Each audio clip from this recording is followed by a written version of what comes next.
Nadal qui terrasse Djokovic après un combat de 2h48 et qui se propulse potentiellement vers un 14e titre à Roland Garros, et Webedia qui vole mon travail, et ouais, c'est le programme de votre dernier digest romain. Installez-vous confortablement, mettez-vous un petit cappuccino en backup, et on attaque immédiatement avec le côté réseau. Et on attaque ce côté réseau avec un règlement de compte, donc si vous êtes là simplement pour la finale entre Djokovic et Nadal, je vous invite à skipper cette partie. Nous, on va parler tout simplement de Webedia qui plagie mon logo. Alors, qu'est-ce qui se passe précisément? Je vous refais l'histoire, je me réveille ce matin, je tombe sur le tweet d'Antoine Beneteau, et puis là je vois le logo qui ressemble quand même assez fortement au mien, la brique bleue qui est exactement la même que derrière mon logo, le thème néon que j'avais choisi pour illustrer Service Volé, donc ça m'a vraiment sauté aux yeux. J'ai reçu aussi pas mal de DM qui m'ont dit tiens, Service Volé, regarde ce logo, c'est exactement le même que le tien. Donc en fait les mecs ils se sont certainement dit mais bon ça va passer crème, il a 900 followers sur Twitter, bientôt 3000 abonnés sur YouTube, mais il est minuscule, nous on a la grosse entreprise Webedia derrière nous donc ça passe crème. Mais non les gars, ça passe pas crème, moi je suis breton, j'ai été élevé au beurre salé, au coup de trick dans la gueule, au crachin dans la face, et les gars j'ai la mafia bretonne derrière moi, j'ai les Bolloré, j'ai les bonnets rouges,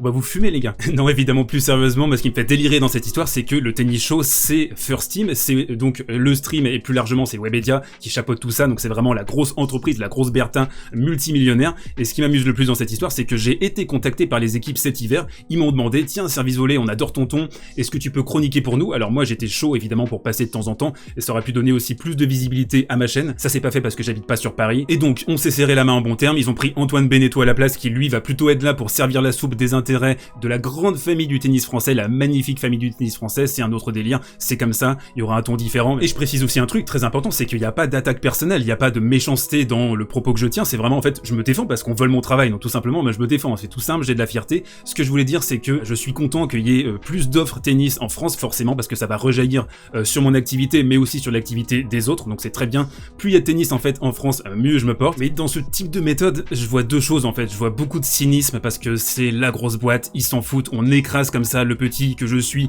pour tout simplement, voilà, on est le tennis show, on est le stream, on fait 2000 viewers, donc peu importe, on s'en fout de voler le logo d'un petit branleur comme ça dans sa cave. Ça franchement ça me désole comme attitude, je trouve ça absolument lamentable. On m'a toujours pas contacté pour s'excuser, tout simplement pour essayer de discuter du fait que c'était peut-être le travail d'un graphiste qui avait un week-end de 4 jours et qui s'est dit tiens vas-y je fais un copier-coller du mec, et du coup c'est torché en une demi-journée, je pourrais aller voir ma grand-mère comme ça dans l'Arkansas. Je sais pas ce qui s'est passé exactement dans la tête des décideurs du tennis show, mais un truc très important à comprendre aussi, c'est vraiment tangible hein, quand vous créez des choses, quand vous essayez de construire une communauté, quand vous essayez de construire quelque chose sur internet, c'est que vous êtes face à deux types de profils. Il y a les gens sains, par exemple ceux de Sans Filet qui font un travail remarquable, qui essayent d'avoir une liberté de ton malgré forcément certaines pressions, j'imagine, de la part des uns et des autres, des joueurs, des entraîneurs, etc. Et puis de l'autre, vous avez des carnassiers, vous avez des voleurs, vous avez certaines personnes qui débarquent comme ça, des arrivistes, qui ont pas beaucoup de connaissances du tennis, parce que sur le plateau, je pense qu'on va bien délirer, hein. Les Erwan, les Tom, je les adore, ils sont très forts en basket, ils sont un peu au café du commerce en foot, mais j'ai hâte de les voir parler tennis, parce qu'il y a d'autres choses qui se passent dans le tennis que Roland Garros en juin. Le tennis, c'est pas que ça, hein. C'est une saison de 10 mois, faut la suivre tous les jours, faut se défoncer, et le truc, c'est pas se pointer comme un brawler sur un plateau pour envoyer 2-3 punchlines, c'est pas ça le tennis. Ça demande énormément de travail, les gens qui sont rigoureux, les gens qui font un bon taf, vous les connaissez, et les autres, c'est soit des pipes, soit des gens qui sont complètement cadenassés par des intérêts supérieurs, et du coup, c'est très difficile d'avoir une vraie parole libérée, authentique et pertinente. Bref, on va pas non plus s'étirer en longueur sur ce sujet, je sais que vous voulez parler du Djokovic-Nadal, mais je voulais tout simplement vous montrer ce qui peut se passer dans les coulisses d'un projet comme le mien,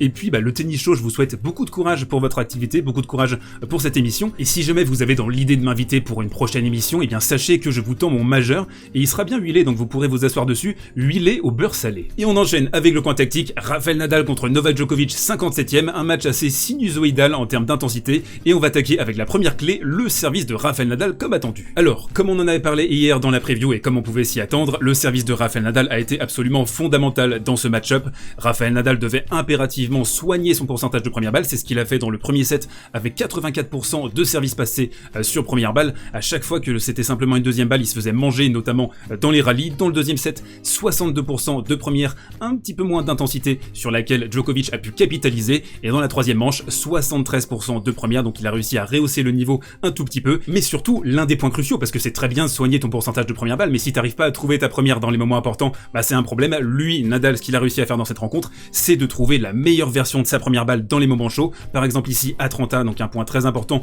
pour essayer de recoller à deux partout, il va réussir à claquer un ace côté extérieur qui va lui faire beaucoup de bien. Et ce que j'adore dans ce match-up, c'est que ces deux joueurs qui se connaissent à merveille, 57ème rencontre, rencontre, c'est deux vieux routiers du circuit, et Nadal il savait très bien qu'il devait essayer de surprendre Djokovic en claquant un peu plus fort sur des points importants, c'est ce qu'il a réussi à faire et je pense que ça a été une des clés pour essayer de s'approprier le gain de cette rencontre. La deuxième clé, et ça faisait très longtemps qu'on n'avait pas vu Rafael Nadal à pareille fête sur son coup droit, c'est la qualité de ce coup, 16 coups droits gagnants dans le premier set, notamment avec des tranchées creusées au niveau des croisés, peut-être le fait d'affronter Novak Djokovic en face, c'est une espèce d'inspiration divine de retrouver le rival historique, on imagine que ça a dû clairement le motiver pour essayer de remporter cette rencontre, sinon dans le deuxième set qu'il perd assez nettement, 4 coups droits gagnants simplement, donc on a vraiment vu que c'est avec ce coup qu'il a fait le plus de différence, et on a aussi vu que Novak Djokovic a davantage travaillé son revers à partir de la deuxième manche pour essayer d'inverser la tendance. Novak justement, quelle est la raison de sa défaite? Alors 2 points essentiels pour moi, d'abord un déplacement un petit peu suspect par instant, surtout en début de match, il a réussi à corriger ça au fur et à mesure de la rencontre, mais il y avait encore des problèmes d'intensité,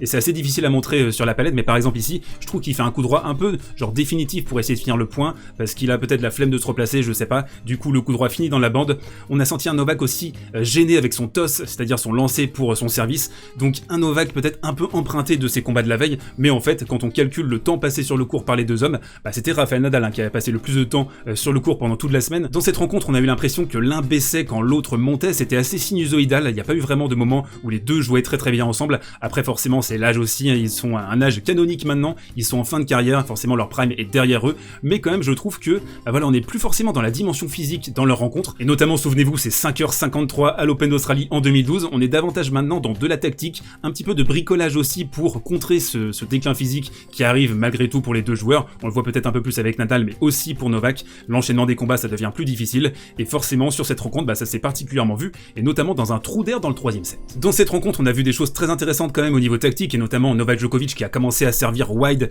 côté égalité pour repousser Rafael Nadal, et du coup essayer de le travailler soit dans le contre-pied, soit de l'autre côté pour voilà essayer d'instiller des échanges, des longs rallyes. On a vu que Novak Djokovic était dominateur là-dessus, mais surtout forcément c'était l'intensité qui comptait le plus dans le troisième set, et ce qui s'est passé c'est que Rafael Nadal a sauté sur la ligne Novak Djokovic dans ce moment, pourtant c'était plutôt le momentum à l'avantage du Serbe je trouve à ce moment-là, et il va se prendre un jeu blanc, un magnifique passing sur cette séquence de la part de Rafael Nadal qui va faire le break, qui va creuser le trou, qui va réussir à remporter ce match grâce à cette petite inconstance et à ce manque de gaz assez évident, mais on l'avait déjà vu contre Sonego et aussi contre Tsitsipas. Djokovic c'est un joueur qui a du mal à maintenir comme ça une intensité maximale sur toute une rencontre serrée, et là ça s'est encore vu ce soir assez nettement. On va terminer par deux choses, d'abord le fait de jeu, la glissade, la deuxième glissade de la semaine pour Rafael Nadal qui se bloque le pied sur la ligne, qui va gueuler d'ailleurs, qui va engueuler Carlos Bernardes, qui va se plaindre aussi de la qualité du court, des trous, des machins, des bidules, beaucoup de pluie forcément à Rome cette semaine, qui a endommagé un court qui était déjà je pense pas dans une bonne condition, donc ça a été un moment assez fort.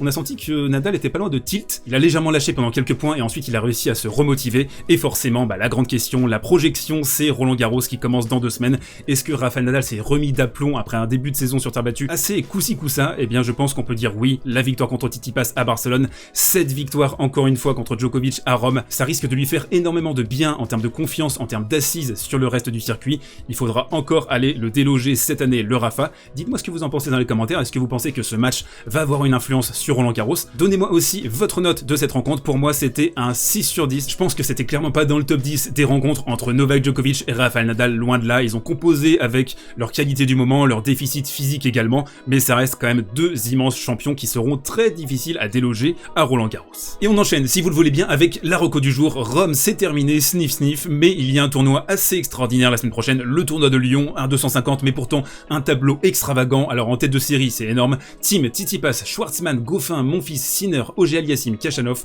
auquel il faut rajouter Karatsev. Et ça c'est sans compter sur le retour de Roger Federer qui sera présent à Genève également la semaine prochaine. On a vu un Roger simplement cette année sur 2 matchs à Doha. Une autre recommandation, c'est demain sur ma chaîne Twitch, un programme absolument extraordinaire vous attend à 21h avec Jeux 7 et Maths, un programme, j'insiste, 100% original, les 20 records les plus impressionnants, les plus fous de l'histoire du tennis. N'hésitez pas à faire un petit coucou demain si vous êtes sur Twitch, sinon évidemment il y aura le replay un peu plus tard dans la semaine sur YouTube. Ça a été un véritable plaisir de pouvoir couvrir Madrid et Rome comme ça en enfilade avec vous. Le digest c'est un format qui vous plaît, il sera de retour avec une grande envie pour Roland Garros, et puis d'ici là portez-vous bien, vous connaissez la formule, et prenez soin de vous.